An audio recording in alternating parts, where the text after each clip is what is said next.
नमस्कार। Study IQ PCS में आप सभी का बहुत बहुत स्वागत है। मेरा नाम दिव्यांश शुक्ला है और मैं आप सभी के लिए इन्वायरमेंट इकोलॉजी की क्लासेस लेकर के आता हूं।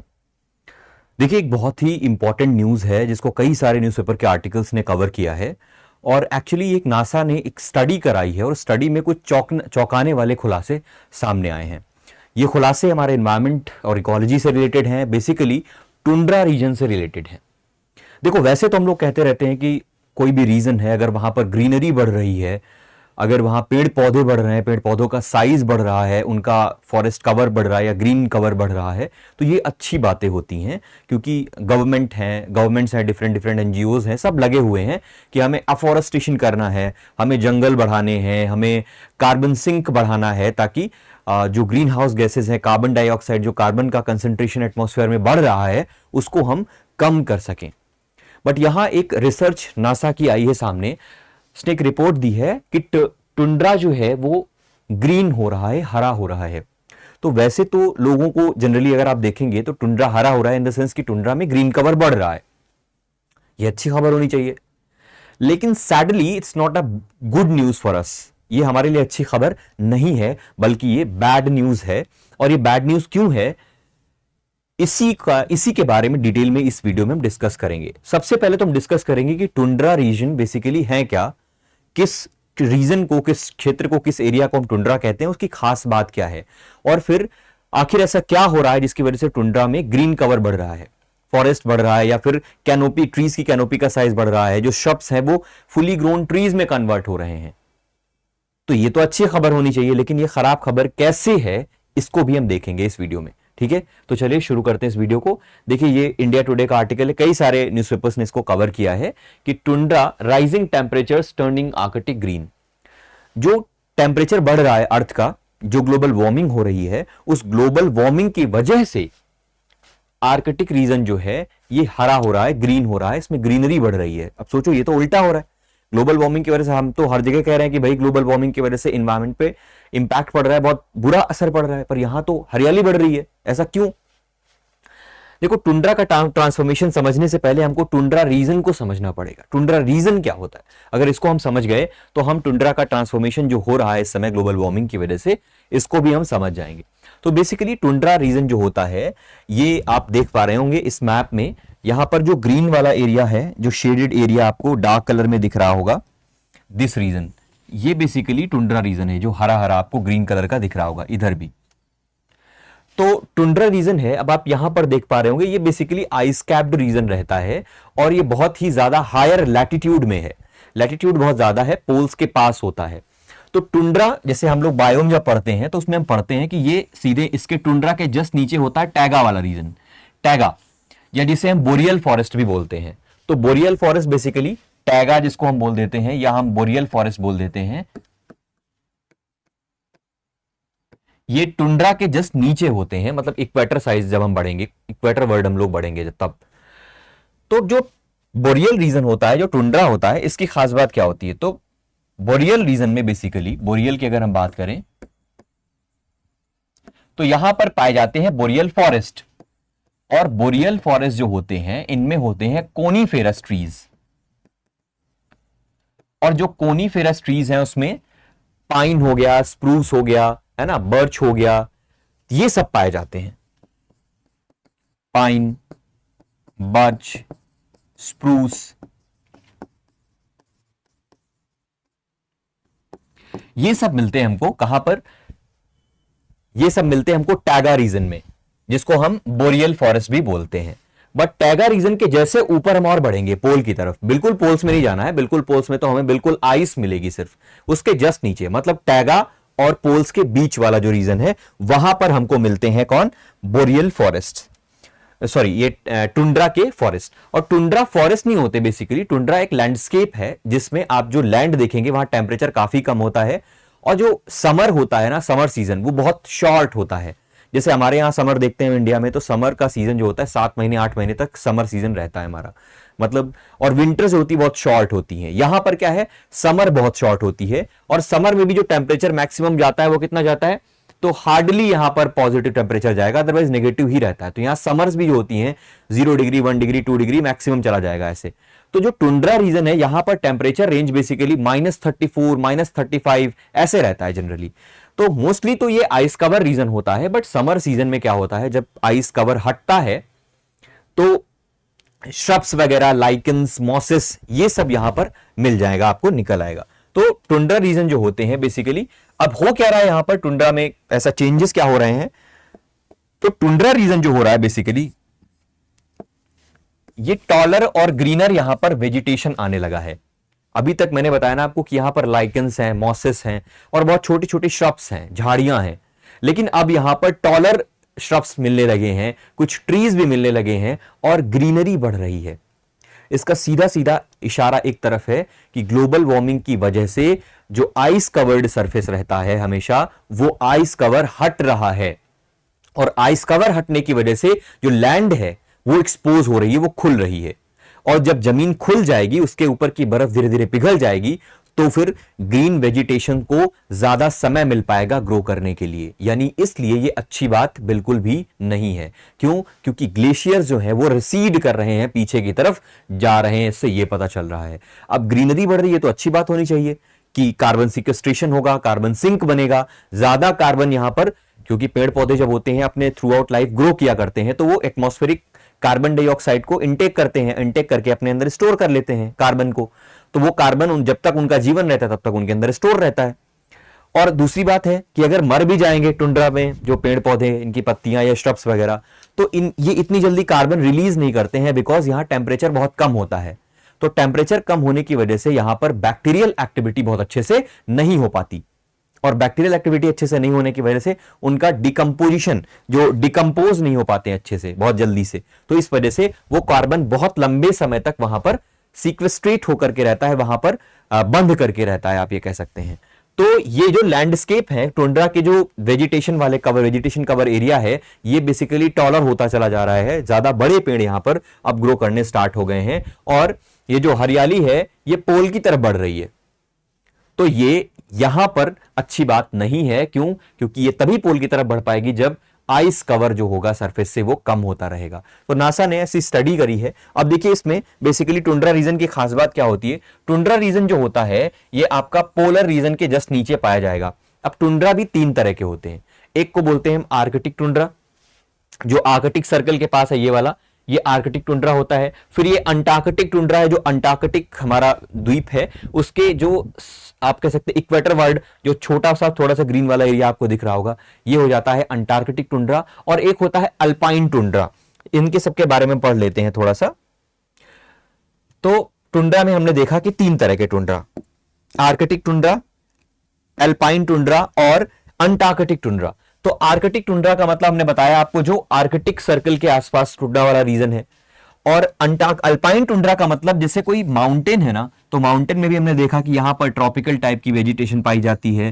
फिर इसके ऊपर और हाइट बढ़ेगी तो सब ट्रॉपिकल टाइप की, फिर टेम्परेट, फिर कूल टेम्परेट टाइप की, फिर टैगा मिल जाएगा आपको, फिर टुंड्रा मिल जाएगा आपको, फिर यहां आइस कैप्ड मिल जाएगा। तो एक अल्टीट्यूड में जब हम किसी माउंटेन में बढ़ेंगे तो वहां पर भी हमको इस तरह के अलग अलग बायोम्स दिखने को मिलते हैं। तो यहां सबसे ऊपर आइस कैप्ड दिख जाएगा हमको, ये आइस कैप्ड सरफेस है। फिर हमको यहां पर मिल जाएगा टुंड्रा, टुंड्रा टाइप का क्लाइमेट। एक ही माउंटेन में आपको डिफरेंट लेयर्स दिख जाएंगी कि नीचे ट्रॉपिकल, फिर सब ट्रॉपिकल, फिर टेम्परेट, फिर सब टेम्परेट, फिर टैगा, फिर टुंड्रा, ऐसे करके। तो ये जो टुंड्रा होता है जो माउंटेन एरियाज में होते हैं, बेसिकली इसको बोलते हैं अल्पाइन टुंड्रा। जैसे हिमालय में आप जाएंगे तो जो ग्रेटर हिमालय है उसकी पीक्स में जब आप ऊपर बढ़ते जाएंगे तो एक जोन ऐसा आ जाएगा जिसको बोलते हैं टिम्बर लाइन। टिम्बर लाइन का मतलब पहाड़ में ऊपर चढ़ेंगे तो उस लाइन के ऊपर फिर आपको ट्रीज नहीं मिलेंगे, पेड़ नहीं मिलेंगे, हाइट इतनी ज्यादा हो जाएगी, है ना। तो वहां से फिर स्टार्ट होता है, जहां से टिम्बर लाइन खत्म होगी वहां से स्टार्ट होता है taiga region, sorry tundra region. Tundra के ऊपर फिर आइस कैप्ड स्टार्ट हो जाता है, ये होता है। तो टुंड्रा रीजन जो पहाड़ों पे मिलेंगे, जो पर्वतों पर मिलेंगे, उनको बोलते हैं अल्पाइन टुंड्रा। और अंटार्कटिक टुंड्रा तो आप समझ ही गए, अंटार्कटिक जो हमने अभी आपको फिगर में दिखाया था। तो इस तरह से तीन तरह के टुंड्रा होते हैं। अब टुंड्रा की खास बात क्या होती है, देखो बायोडाइवर्सिटी की अगर हम बात करें तो यहां पर फ्लोरा, फौना, मतलब वेजिटेशन और जानवर, ये अलग अलग तरह के पाए जाते हैं। ये आप देख पा रहे होंगे कुछ इस तरह टुंड्रा के रीजंस होते हैं, कुछ इस तरह से टुंड्रा के रीजंस होते हैं। यहां पर आप देख पा रहे हैं कोई बड़ा पेड़ आपको नहीं दिख रहा है, छोटे छोटे श्रब्स हैं, घास हैं, कलरफुल ग्रासेस हैं। और इसके बाद पत्थरों पर आपको लाइकेन, मॉसेस वगैरह ये सब आपको दिख जाएंगे यहां पर। तो बेसिकली फ्लोरा में अगर हम देखेंगे तो यहां पर आपको मॉसेस मिलेंगे, लाइकेंस मिलेंगे, स्लेजेस मिलेंगे और कॉटन ग्रास, बर्चेस वगैरह ये सब मिल जाएंगे आपको। फौना में अगर हम देखेंगे तो आर्कटिक फॉक्स, जो आर्कटिक रीजन में पाई जाने वाली एक स्पेशल टाइप की लोमड़ी होती है, बहुत बड़े बड़े फर होते हैं, उसके बाल होते हैं, ठीक है। स्नो गीज आपको मिल जाएगा, पोलर बेयर वगैरह मिल जाएंगे, ये आपको टुंड्रा रीजन में पाए जाने वाले फौना है। इनका फ्लोरा और फौना हमने देख लिया, ये टुंड्रा रीजन हो गया। अब देखिए जरा टुंड्रा रीजन की कुछ और खास बातें क्या होती हैं। जैसे इसका टेम्परेचर जो होता है टुंड्रा रीजन का, ये टेम्परेचर -34 से लेकर के -6 डिग्री सेल्सियस तक होता है। मतलब मैक्सिमम -6 या बहुत जाएगा तो 0 चला जाएगा, 1 डिग्री चला जाएगा, ऐसे रहता है। मतलब यहां गर्मियों का मतलब ये नहीं होता कि हमारे लोगों की तरह गर्मियां होंगी कि 30, 40, 50, 45 डिग्री सेंटीग्रेड टेम्परेचर होगा। यहां गर्मियों का मतलब रिलेटिवली ऐसा टेम्परेचर कि बर्फ वगैरह थोड़ी पिघल गई और टेम्परेचर सब 0 है, मतलब अभी भी 0 से कम है या 0 के आसपास है, उसको गर्मी बोल देते हैं। तो यहां समर्स बहुत कम होती है, बहुत छोटी होती है, ये आप देख पा रहे होंगे। ये बेसिकली टुंड्रा का रीजन है। यहाँ पत्थरों के ऊपर आप हल्की हल्की काई वगैरह देख पा रहे होंगे, लाइकन वगैरह देख पा रहे होंगे, और ये छोटी छोटी, बहुत छोटी छोटी श्रब्स, ग्रासेस वगैरह जो स्पेशल टाइप की है, ये आपको दिख रही होगी इस फिगर में। तो ये होता है बेसिकली टुंड्रा रीजन। यहां कोई बड़ा पेड़ आपको नहीं दिखेगा। अब रिसर्च में क्या आ रहा है, जो नासा की रिसर्च आई है, पहले थोड़ा सा देख लेते हैं टुंड्रा के बारे में। और तो इसमें शॉर्ट ग्रोइंग सीजन होते हैं, समर ग्रोइंग सीजन होता है जस्ट 50 to 60 डेज का। मतलब आप समझिए यहाँ की सर्दियां जो होती हैं 50, गर्मियां जो होती हैं वो 50 से 60 दिनों की होती हैं, हार्डली 2 महीने। और गर्मियों का मतलब हमने बताया ना आपको कि टेम्परेचर अगर 0 से ज्यादा पहुंच गया, मतलब 1-2 डिग्री तक हो गया, वही इनके लिए गर्मियां हैं, इस सीजन के लिए वही गर्मियां हैं। और यहां पर गर्मियां कब होंगी, जब सन जो होगा 24 घंटे, पूरे दिन में 24 घंटे शाइन करता रहता है, क्योंकि पोल के पास है, आप जानते हो कुछ समय ऐसा होता है जब वहां पर 24 आवर सनरेज आपको मिलती रहती है, ठीक है। फिर परमाफ्रॉस्ट रीजन रहता है। परमाफ्रॉस्ट का मतलब जो परमानेंटली फ्रोजन रीजन रहता है लैंड के ऊपर, मतलब वहां पर परमानेंटली बर्फ जमी ही रहेगी, ये भी इसकी खास बात होती है। इसके बाद फिर carbon sink. The tundra acts as significant carbon storage area due to slow decomposition rates in the cold environment. हमने आपको ये बात पहले ही बता दी है कि जो ये कार्बन की कैप्चरिंग कर रहे हैं, ये लाइकेंस, मॉसेस, ये ग्रासेस वगैरह, ये अगर मर भी जाएं, ये अगर खत्म भी हो जाएंगे, तब भी ये एज इट इज यहां पर पड़े रहते हैं। कार्बन, इसमें इनका डिकम्पोजिशन नहीं होता, तो जब डिकम्पोजिशन नहीं होगा तो इसके कॉन्स्टिट्यूएंट पार्टिकल्स निकलेंगे नहीं, तो इस वजह से ये बहुत ही अच्छा कार्बन सिंक की तरह काम करता है। अब देखो जो स्टडी आई है उससे चौंकाने वाले क्या खुलासे की हैं, नासा की उस स्टडी के बारे में हम लोग देख लेते हैं। देखो नासा ने इस स्टडी को करने के लिए, कंडक्ट करने के लिए आईसैट सैटेलाइट का इस्तेमाल किया है, और सैटेलाइट ने बहुत जगह पर बहुत समय तक डेटा कलेक्ट किए, और डेटा कलेक्शन के आधार पर जो उसने कुछ चौंकाने वाले खुलासे किए हैं। 20 मिलियन आप कह सकते हैं डेटा पॉइंट्स से उन्होंने डेटा कलेक्ट किया। ICESat-2 सैटेलाइट ने ये डेटा कलेक्ट किया है, और इस सैटेलाइट के हिसाब से जो इनके रिजल्ट निकल करके आए हैं वो ये बता रहे हैं कि जो टुंड्रा रीजन है बेसिकली ये पोल वर्ल्ड बढ़ रहा है, मतलब पोल जो है, जो बर्फ है वो सिकुड़ रही है, और टुंड्रा रीजन और ग्रीन कवर पोल वर्ल्ड बढ़ रहा है। और जो टुंड्रा में टैगा वाला रीजन है, मतलब नीचे टैगा, फिर ये टुंड्रा, फिर पोल्स, ऐसे, तो ये पोल्स हो गए मान लो, ठीक है, ये हो गया टुंड्रा, और ये हो गया टैगा रीजन। तो ये टैगा रीजन जो है ये टुंड्रा की तरफ बढ़ रहा है, यानी जो अभी टुंड्रा रीजन है यहां पर अब ट्रीज वगैरह, ग्रीन कवर, ये बढ़ने लगा है। ये सीधा सीधा इशारा ये कर रहा है कि भाई यहां पर आइस कवर कम हो रहा है, और आइस कवर कम हो रहा है मतलब ग्लोबल वार्मिंग की वजह से कम हो रहा है, ठीक है। तो इनसे दो चीजें हो सकती हैं। एक तरफ आप ये कहेंगे ठीक है, अच्छी बात है, आइस कवर चलो मान लो थोड़ा सा कम भी हो गया, आप ये कह सकते हैं कि आइस कवर चलो थोड़ा सा कम भी हो गया, क्या उससे फर्क पड़ा? फर्क तो ये अच्छा ही पड़ा ना कि कार्बन डाइऑक्साइड जो कंसंट्रेशन बढ़ता जा रहा है एटमॉस्फेयर में हमारे, वो ये कैप्चर कर लेगा, तो कार्बन कैप्चरिंग अच्छे से कर लेगा। बट यहां एक चीज और ध्यान देने वाली है, हो सकता है कि इस टुंड्रा के एक्सपेंशन की वजह से, बढ़ने की वजह से, ग्रीन कवर बढ़ने की वजह से कार्बन सिंक अच्छा बन जाए, बट यहां पर एक और खतरा भी है। जब ये आइस धीरे धीरे मेल्ट होने लगेगी तो जो कार्बन सिंक नीचे जमा है ना, जो गैसेस नीचे जमा है इन बर्फ के, वो भी एक्सपोज हो जाएंगी और वो बाहर निकल करके खतरा कर सकती हैं, फर्दर वो बढ़ा सकती हैं कंसंट्रेशन कार्बन डाइऑक्साइड की, सल्फर की, मीथेन वगैरह की, ये सब गैसेस यहां पर जो उस परमाफ्रॉस्ट रीजन के नीचे दबी हुई थी वो भी एक्सपोज होकर के बाहर निकल आएंगी। तो दोनों कॉन्सिक्वेंसेस हो सकते हैं, ये एब्जॉर्ब कर सकता है कार्बन, जो कार्बन सिंक बन सकता है एक अच्छा, और कार्बन डाइऑक्साइड का कंसंट्रेशन कम कर सकता है।